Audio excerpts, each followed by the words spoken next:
नमस्कार, मैं हूं आपके साथ सोनिया चौहान। हरियाणा की खबरों में आप सभी का स्वागत है। रुक करते हैं खबरों की ओर।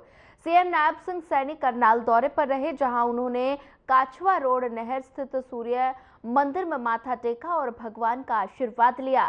सीएम सैनी ने मंदिर में पूजा अर्चना कर प्रदेश वासियों के लिए सुख समृद्धि की भी कामना की।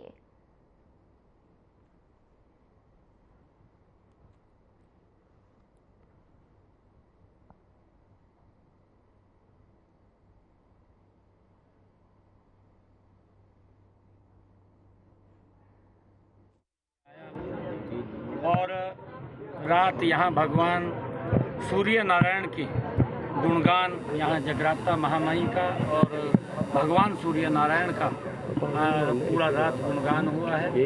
और अभी झंडा की रस्म भी अदा मैंने सुबह सुबह यहाँ की है।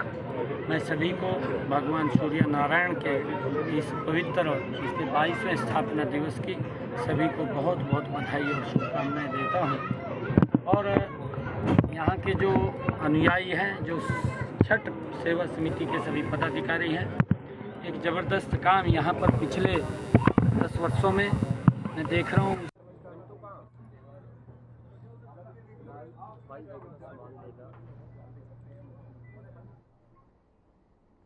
छठे चरण के लिए नामांकन प्रक्रिया लगातार जारी है और इस बीच कुरुक्षेत्र से बीजेपी उम्मीदवार नवीन जिंदल ने भी अपना नामांकन दाखिल कर दिया। नामांकन दाखिल करने के दौरान सीएम नायब सिंह सैनी समेत दूसरे नेता भी साथ में मौजूद रहे। और साथ ही बता दें कि छठे चरण के लिए नामांकन 29 अप्रैल से नामांकन शुरू हुए थे और 6 मई को खत्म होंगे।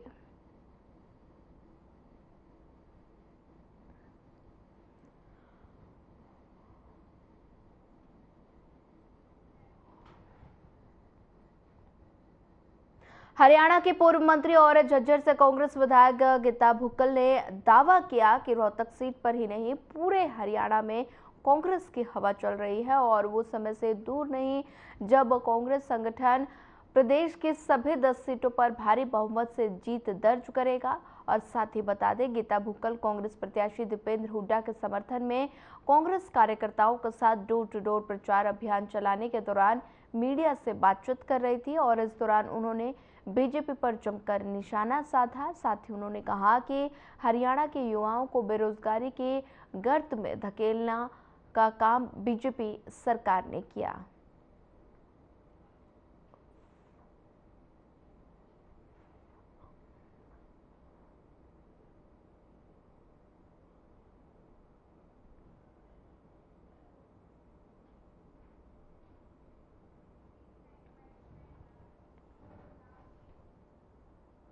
करनाल से कांग्रेस प्रत्याशी देवांशु बुद्धिराजा की मुश्किलें बढ़ती नजर आ रही हैं। पंजाब हरियाणा हाईकोर्ट में बुद्धिराजा के भगोड़े मामले में सुनवाई हुई और जिसमें कोर्ट ने साफ कर दिया कि बुद्धिराजा को 7 मई से पहले पंचकुला कोर्ट में आत्मसमर्पण करना होगा।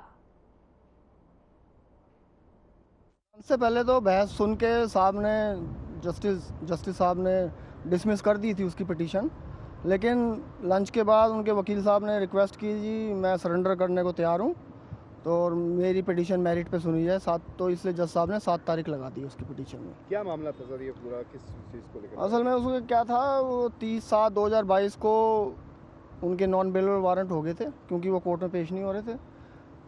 तो वो 30/7/2022 वाला ऑर्डर उन्होंने 22/11/2023 को इस माननीय उच्च न्यायालय में दायर की थी उसके खिलाफ पिटीशन, जो डिसमिस हो गई थी उसी दिन। कोर्ट ने उनको कहा कि आप सरेंडर कीजिए, वो उन्होंने सरेंडर नहीं किया।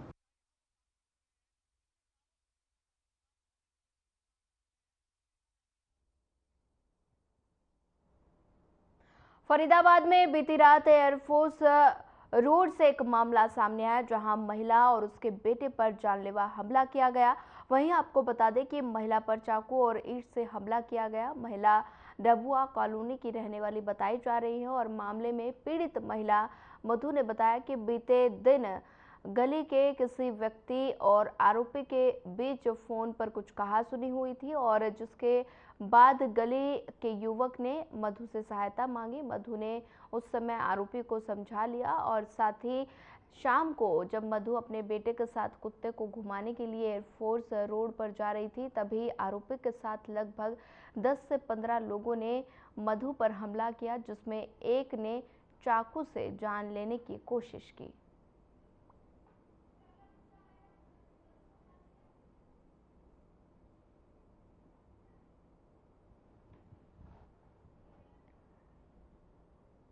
अगली खबर पृथला के गांव सहराला से है, जहां दिल दहला देने वाला मामला सामने आया है। वहीं आपको बता दें कि जीजा ने अपने साले को चाकू मारकर उसे मौत के घाट उतार दिया और जानकारी के मुताबिक पत्नी अपने पति से परेशान होकर मायके आई हुई थी, जिसके बाद पति अपने पत्नी को लेने के लिए आया था और घर वालों ने पत्नी को भेजने से मना कर दिया, जिसके बाद पति ने ये कदम उठाया।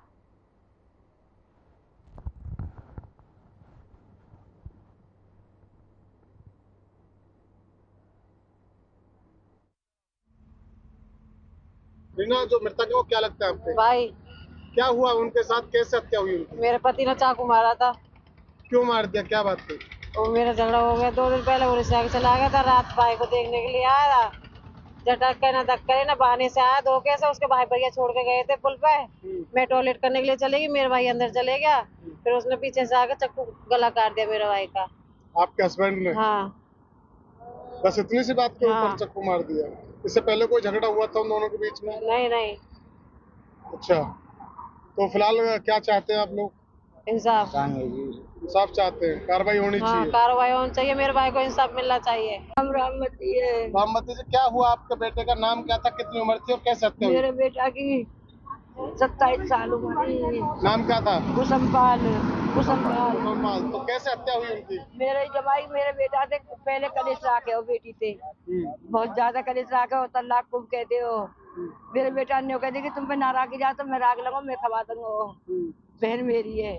तो फिर न्यू कहे हो कि ये गलत फैमिली समझे हो, सब इससे बोलती मेरी लड़की, इसने उसका बदला लेके मेरे बेटा का गर्दन काट दिया। ये जी दोनों जीजा साले हैं। जो कुशल पाल है जो मरने वाला है, इसका जीजा जगदीश जो खुशी के पास गांव है वहाँ का रहने वाला है।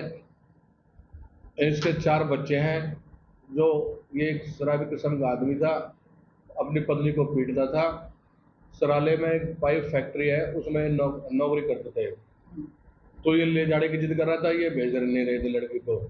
इसी बात को लेकर इनमें तकरार होगी और इसने अपने साला था जो उसको चक्कू गर्दन में चक्कू मार दिया।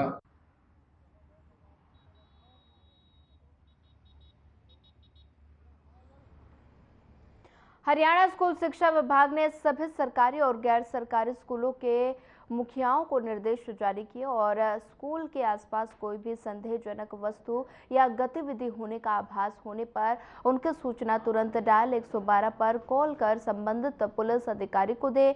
और इसके साथ ही स्कूल के बस चालकों को भी हिदायत दी गई कि बसों में स्कूल आने जाने वाले सभी विद्यार्थियों को स्कूल परिसर के अंदर ही बस में चढ़ाया और उतारा जाए। इसे लेकर शिक्षा विभाग ने सभी जिला शिक्षा अधिकारियों और जिला मौलिक शिक्षा अधिकारियों को निर्देश जारी कर दिए हैं।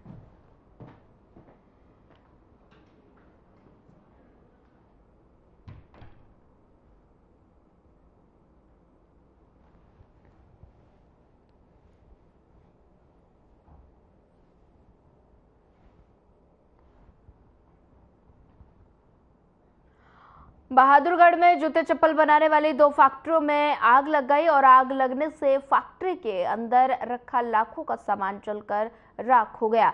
आग लगने की सूचना मिलते ही फायर ब्रिगेड की 5 गाड़ियां मौके पर पहुंची। Fire brigade officer Ravindra Kumar ने बताया कि फायर ब्रिगेड के कर्मचारियों ने करीब 1 घंटे कड़ी मशक्कत के बाद फैक्ट्री में लगी आग पर काबू पा लिया, लेकिन दूसरी फैक्ट्री में अभी भी भीषण आग लगी हुई है।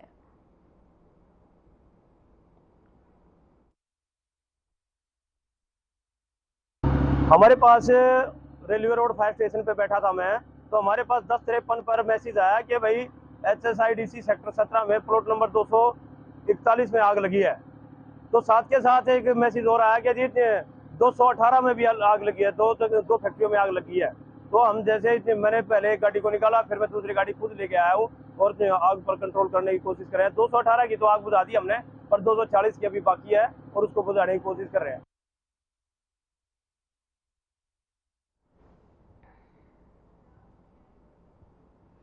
अंबाला में ओसीजी ग्रुप की शराब फैक्ट्री के 2 इथेनॉल टैंकों में आग लग गई और इसके बाद अंबाला और आसपास के इलाकों से दमकल विभाग की गाड़ियां मौके पर बुलाई गई और आग पर काबू पाने की कोशिश शुरू हो गई, लेकिन टैंकों की ऊंचाई ज़्यादा होने की वजह से आग बुझाने में दमकल विभाग को काफ़ी दिक्कतों का सामना करना पड़ा। हालांकि आग पर अभी तक काबू नहीं पाया जा सका। आग पर काबू पाने की कोशिश फिलहाल जारी है। वहीं दमकल विभाग का कहना है कि आग को आगे बढ़ने से रोका जा रहा है, लेकिन आग पर काबू पाने में समय लगेगा और आग की सूचना के बाद पुलिस भी मौके पर पहुंची और रेस्क्यू की मदद से फिलहाल आग पर काबू पाने की लगातार कोशिश जारी है।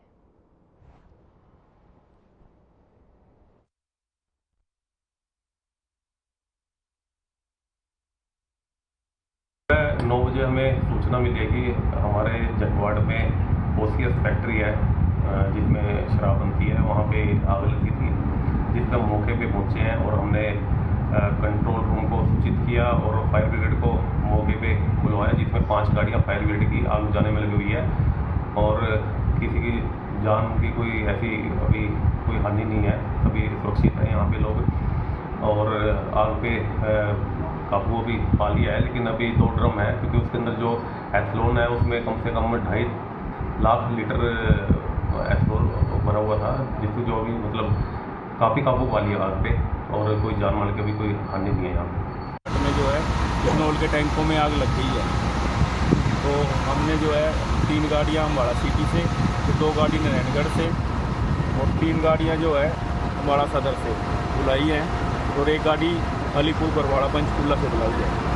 2 घंटे से कड़ी मुशक्कत कर रहे हैं आग बुझाने के लिए, क्योंकि फोम के टैंक ज़्यादा, ये जो इथेनॉल के टैंक हैं ऊंचे हैं काफ़ी, फोम प्रॉपर तरीके से गया जा नहीं रहा है।